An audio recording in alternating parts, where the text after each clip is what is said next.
কখনো কখনো ভালোবাসা হৃদয়ে লুকিয়ে থাকে, কিন্তু ভাগ্যের খেলায় তা অসম্পূর্ণ রয়ে যায়। তবু জীবনের অদ্ভুত মোড়ে সেই পুরনো মুখ আবার ফিরে আসে, আর মনের গভীরে জাগে একটিই প্রশ্ন: সেদিন যদি কথাটা বলা হতো, তবে কি আজ সবকিছু বদলে যেত? কিছু মিলন সময়ের হাতে লেখা, আর কিছু বিচ্ছেদ ভাগ্যের কলমে। কিন্তু যখন বছরের পর বছর পরে ভাগ্য আবার সুযোগ এনে দেয়, তখন কি সেই অসম্পূর্ণ প্রেম পূর্ণতা পায়? এই গল্পটি এমনই এক অসম্পূর্ণ প্রেমের, যা সময়ের পরীক্ষায় জয়ী হয়েছে। এটি হরিয়ানার ফতেহাবাদ জেলার একটি সত্যি ঘটনা। গাড়ি চালাতে চালাতে অর্জুনের চোখ রাস্তার পাশে খাবারের খোঁজে ঘুরছিল। হঠাৎ তার দৃষ্টি পড়ল একটি পানিপুরির ঠেলাগাড়ির দিকে। ঠেলাটি চালাচ্ছিল এক তরুণী, সাধারণ পোশাক, মাথায় ওড়না, শান্ত সরলভাবে ক্রেতাদের পানিপুরি পরিবেশন করছে। তার হাসির আড়ালে যেন কোনো পুরনো গল্প লুকিয়েছিল। অর্জুন গাড়ি থামিয়ে একটি স্টুলে বসে বলল, দিদি, এক প্লেট পানিপুরি দেবেন? মেয়েটি মিষ্টি হেসে পানিপুরি তৈরি করতে লাগল। অর্জুন যখন তার মুখের দিকে তাকাল, তার হৃদয় কেঁপে উঠল। এই মুখ যেন খুব চেনা। কলেজ জীবনের সবচেয়ে মধুর স্মৃতি, যাকে সে ভালোবাসত, কিন্তু কখনো মুখ ফুটে বলতে পারিনি। মেয়েটির নাম ছিল সানিয়া। অর্জুন ধীরে ধীরে জিজ্ঞেস করল, আপনার নাম কি সানিয়া? মেয়েটির হাত কেঁপে উঠল। আস্তে বলল, জি হ্যাঁ, আমার নাম সানিয়াই। কিন্তু আপনি কে? অর্জুন হেসে বলল, আমি অর্জুন, তোমারই ক্লাসে পড়তাম, যে সবসময় তোমার দিকে তাকিয়ে থাকত। সানিয়ার চোখে জল এসে গেল।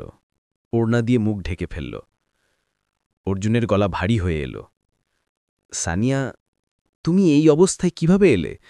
তুমি তো স্বপ্নের মতো মেয়ে ছিলে। সানিয়া কাঁদতে কাঁদতে বলল, কলেজের পর বাবা আমার বিয়ে দিয়েছিলেন। 2 বছর পর আমার স্বামী অসুস্থ হয়ে মারা গেলেন। শ্বশুরবাড়ি থেকে আমাকে তাড়িয়ে দেওয়া হলো, কারণ আমার কোনো সন্তান ছিল না।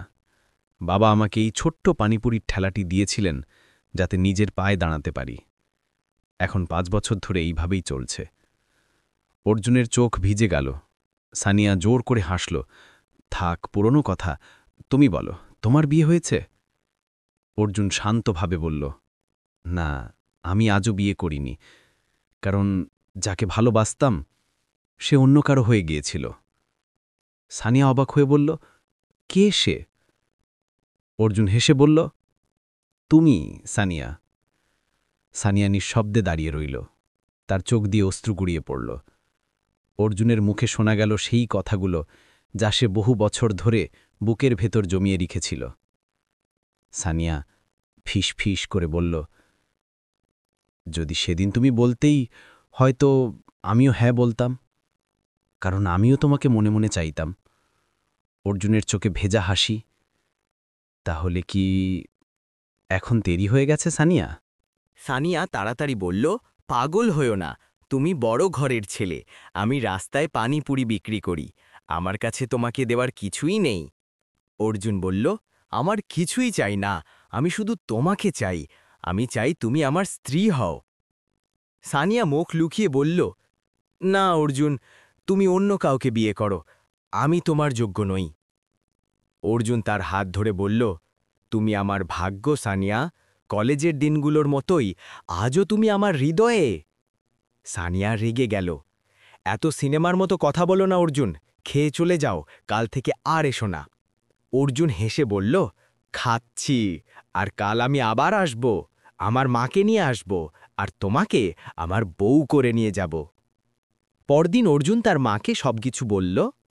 মা চোখে জল নিয়ে বললেন, যদি তোর মন সৎ হয়, তুই তোর ভালোবাসা পাবি, আমি তোর সঙ্গে আছি।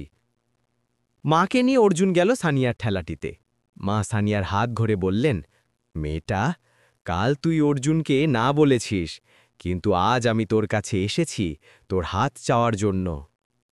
সানিয়া কেঁদে ফেলল, মাজি, আমি রাস্তার ধারে পানিপুরি বেচি, আমি কিভাবে আপনার পুত্রবধূ হব? মা স্নেহ ভরে তার মাথায় হাত রেখে বললেন, মেয়েটা, তোর দাম তোর মন ঠিক করে, তোর অবস্থা নয়। অর্জুন তোকে তার মনে জায়গা দিয়েছে, আমিও দিয়েছি। সানিয়া কাঁদতে কাঁদতে বলল, অর্জুন, তুমি সত্যিই আমাকে বিয়ে করতে চাও? অর্জুন বলল, আমার জীবন বরবাদ হতো যদি তুমি না থাকতে, এখন তুমি আমার জীবন। সানিয়ার বাবা কৃতজ্ঞ হয়ে বললেন, আপনি আমার মেয়েকে নতুন জীবন দিয়েছেন। পরদিন অর্জুন সানিয়াকে নতুন শাড়ি গয়না কিনে দিল। বিয়ের দিন শহরের মানুষ অবাক, একজন ধনী ছেলে রাস্তার ধারে পানিপুরি বিক্রি করা মেয়েকে বিয়ে করছে। কিন্তু এই বিয়ে হয়ে উঠল সত্যিকারের ভালোবাসার একটি উদাহরণ। অর্জুন শুধু সানিয়াকেই নয়, তার বৃদ্ধ বাবাকেও নিজের বাড়িতে নিয়ে এলো। দুজনে মিলে একটি ব্যবসা শুরু করল। কয়েক বছর পর সানিয়া একটি মেয়ে শিশুর জন্ম দিল। অর্জুন বলল, এখন আমার পরিবার সম্পূর্ণ। একদিন সানিয়া বলল, অর্জুন, আমি কি একবার আমার সেই শ্বশুরবাড়ি যেতে পারি? পরদিন অর্জুন সানিয়া তার ছোট্ট মেয়েকে নিয়ে সেখানে গেল। যে দরজায় তাকে একদিন অপমান করে বের করে দেওয়া হয়েছিল, আজ সে সেখানেই দাঁড়াল, সম্মান, ভালোবাসা আর নিজের পরিবার নিয়ে। সানিয়া শান্ত কণ্ঠে বলল, যেদিন তোমরা বলেছিলে তোর এই বাড়িতে কোনো কাজ নেই, তোর কেউ নেই, সেদিন আমি একা ছিলাম। আজ দেখো, আমার সব আছে। আমার এমন স্বামী আছে যে আমার মনের মানুষ, আমার এমন মেয়ে আছে যাকে আমি জানের থেকেও বেশি ভালোবাসি, আর আমার এমন ঘর আছে যেখানে আমাকে সম্মান আর ভালোবাসা দেওয়া হয়। শ্বশুরবাড়ির লোকেরা লজ্জায় মাথা নিচু করে ফেলল। সানিয়া নরম কণ্ঠে বলল, আমি আজ তিরস্কার দিতে আসিনি, প্রতিশোধ নিতে আসিনি। আমি দেখাতে এসেছি সময় বদলায়, ভাগ্য বদলায়, যার কেউ থাকে না তার সঙ্গে ওপরের জন থাকেন। অর্জুন তার হাত ধরে বলল, চলো সানিয়া, আর কিছু প্রমাণ করার দরকার নেই। সানিয়া তার মেয়েকে চুমু খেল, পুরনো ব্যথা সেই দরজাতেই রেখে অর্জুনের সঙ্গে চলে এলো। তাদের হাসি হয়ে উঠল তাদের জীবন। আর সত্যি, কখনো কখনো দেরি হলেও ঈশ্বর প্রত্যেককে তার প্রাপ্য ভালোবাসা দেন। আর যে ভালোবাসা সত্যিকারের হয় সেটা এক না একদিন পূর্ণ হয়ই।